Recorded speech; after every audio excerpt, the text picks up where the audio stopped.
નમસ્કાર. એશિયાના સૌથી જૂના અખબાર મુંબઈ સમાચારના ડિજિટલ પ્લેટફોર્મ પર આપનું સ્વાગત છે.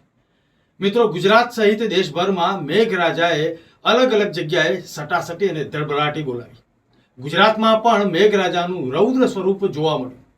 છેલ્લા 2 દિવસથી મેઘરાજાએ વિરામ લીધો છે, પરંતુ આવનારા દિવસોમાં અને ખાસ કરીને 30 જુલાઈથી ઓગસ્ટ મહિનાના પહેલા અઠવાડિયા સુધી વરસાદી માહોલ કેવો જોવા મળશે તે અંગે ગુજરાતના જાણીતા હવામાન નિષ્ણાત અંબાલાલ પટેલ સાથે મુંબઈ સમાચારની ટીમે વાત કરી.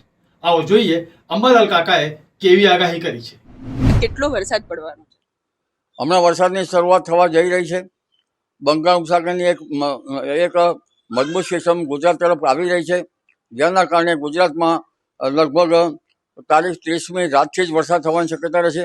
તારીખ 31 અને 1 તારીખમાં ગુજરાતના ઘણા ભાગો જળબંબાકાર બની જવાની શક્યતા રહેશે, જેમાં મધ્ય ગુજરાતના ભાગોમાં, વડોદરાના ભાગો, આણંદના ભાગો, નડિયાદના ભાગો, આ તદ ભાગોમાં ભારેથી અતિભારે વરસાદ થવાની શક્યતા રહેશે. આ ઉપરાંત પંચમહાલના ભાગો, દાહોદના ભાગો અને છોટાઉદેપુરના ભાગોમાં પણ ભારેથી અતિભારે વરસાદ થવાની શક્યતા રહેશે. તેમજ પૂર્વ ગુજરાતના કેટલાક ભાગોમાં પણ ભારેથી અતિભારે વરસાદ થવાની શક્યતા રહેશે. કોઈ ભાગમાં 4 ઇંચ, 8 ઇંચ, 10 ઇંચ તો કોઈક એક્યુમ્યુલેટેડ 15 ઇંચ અને ક્યારેક કોઈ એકાદ ભાગમાં 20 ઇંચ જેવો વરસાદ ખાબકી શકવાની શક્યતા રહેશે અને ઘણા ભાગમાં જળ ભરાવ થવાની શક્યતા રહેશે. એટલે ખેડૂત ભાઈઓએ અતિભારે વરસાદથી ખેતરમાં જળ ભરાવ થાય તો તેને નિકાલની વ્યવસ્થા કરવી યોગ્ય રહે, કારણ કે જળ ભરાવમાંથી ઘણા પાકો પાણીમાં રહેવાથી તેમજ ધારો કપાસ જેવા પાકોમાં સુકારો આવતો હોય છે અને છોડ છે એ સુકાઈ જતા હોય છે. એટલે જળ નિકાલની વ્યવસ્થા કરવી યોગ્ય ઘટે. તેમજ લગભગ દક્ષિણ ગુજરાતના ભાગોમાં પણ ભારેથી અતિભારે વરસાદ થવાની શક્યતા રહેશે, જેમાં નવસારીના ભાગો અને આહવાના વલસાડના ભાગમાં ભારેથી અતિભારે વરસાદ થવાની શક્યતા રહેશે. ત્યાં કદાચ કેટલાક ભાગમાં પૂર આવે તો વરસાદ થવાની શક્યતા રહેશે.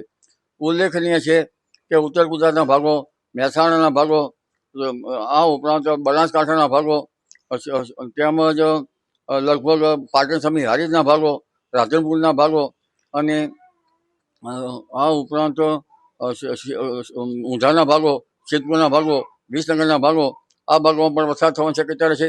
કડી કલોલના ભાગોમાં પણ વરસાદ થવાની શક્યતા રહેશે. છેક મહેસાણાના બેચરાજી વગેરે ભાગોમાં પણ વરસાદ થવાની શક્યતા રહેશે. પાટડી દસાડાના ભાગોમાં પણ વરસાદ થવાની શક્યતા રહેશે.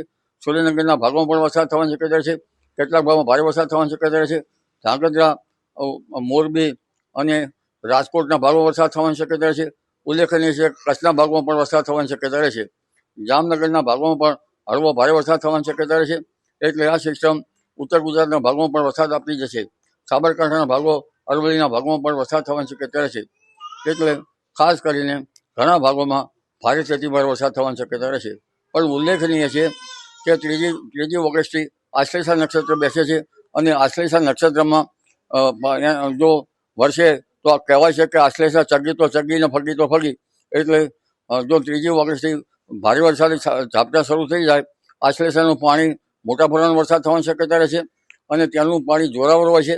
ભાલ જેવા સુકવાના ઘઉંવાળા પાકમાં પણ ભેજ સંગ્રહિત કરી શકે તેવું અંદરનું પાણી હોય છે.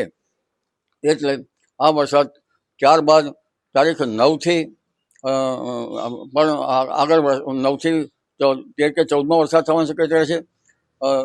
લગભગ દક્ષિણ ગુજરાતના ભાગમાં તાપી નદીનું જળસ્તર વધવાની શક્યતા રહેશે.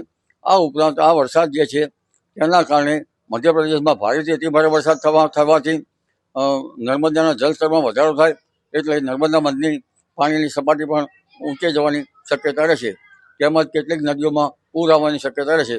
જોકે આ વરસાદ જરૂરી હતો ખેડૂત ભાઈઓ માટે, પરંતુ 3 ઓગસ્ટથી આશ્લેષા નક્ષત્રનું વરસાદી પાણી ખેતી માટે સારું ગણાતું નથી, એટલે વરાપ થયે કૃષિ કાર્યો કરવા સારા રહે. આ વખતે ઓગસ્ટમાં ઇન્ડિયન ઓશન ડાયપોલ પોઝિટિવ રહેવાની શક્યતા રહેશે અને કેટલાક પરિબળો પોઝિટિવ રહેવાની શક્યતા રહેતા લગભગ ઓગસ્ટ માસમાં પણ ગુજરાતમાં સારો વરસાદ થવાની શક્યતા રહેશે. બીજા અને ત્રીજા સપ્તાહમાં પણ વરસાદ થવાની શક્યતા રહેશે. જોકે 17 ઓગસ્ટ પછીનું મકર નક્ષત્રનું પાણી, વરસાદી પાણી સારું ગણાય છે ખેતી માટે અને પહેલાંના સમયમાં આ પાણી ટાંકામાં જે શહેરો છે એના પાણીના મોટા ટાંકાઓમાં પાણી ભરી રાખવામાં આવતું હતું. સપ્ટેમ્બરની શરૂઆતમાં પણ વરસાદ થવાની શક્યતા રહેશે. એટલે એક પછી એક વરસાદી વહાણ આવતા જશે. 8મી ઓગસ્ટે પણ એક મધ્યમ આજુબાજુમાં 6 થી 8માં બંગાળનું ઉપસાગરમાં એક મજબૂત સિસ્ટમ બને છે. તે સિસ્ટમ ગુજરાત તરફ આવે તો ફરી પણ ગુજરાતના ભાગોમાં વરસાદ થવાની શક્યતા રહેશે. આ સિસ્ટમનો માર્ગ કયો છે તે તો વખત જ કહેશે, પણ એક પછી એક સિસ્ટમો બંગાળના ઉપસાગરમાં આવી રહી છે. આ સિસ્ટમો અત્યારે હાલમાં ઇન્ડિયન ઓશન ડાયફોલ ન્યુટ્રલ કન્ડિશનમાં છે, હકારાત્મક નથી, અલ નીનોની કન્ડિશન છે. તેમ છતાં આ મોન્સૂન ટ્રફના કારણે વરસાદ આવી રહ્યો છે, અને આ વરસાદ અત્યારે કેમ આવી રહ્યો છે તે સમજાતું નથી. કારણ કે અલ નીનોના વખતે ઘણી વખત એક ધારો વરસાદ આવી શકવાની શક્યતા મારા દ્રષ્ટિએ ઓછી ગણાય. વચમાં બ્રેક આવે છે, પણ આમાં કેટલાક જાણ્યા અજાણ્યા બળો જે કામ કરી રહ્યા છે તેનું સંશોધન કરવું ઇષ્ટ રહે. જી મિત્રો, હવામાન સહિત અલગ અલગ દેશ અને દુનિયાના સમાચાર જોવા માટે અમારા તમામ ડિજિટલ પ્લેટફોર્મ્સ પર લાઇક, શેર અને સબસ્ક્રાઇબ કરવાનું ન ભૂલતા. નમસ્કાર.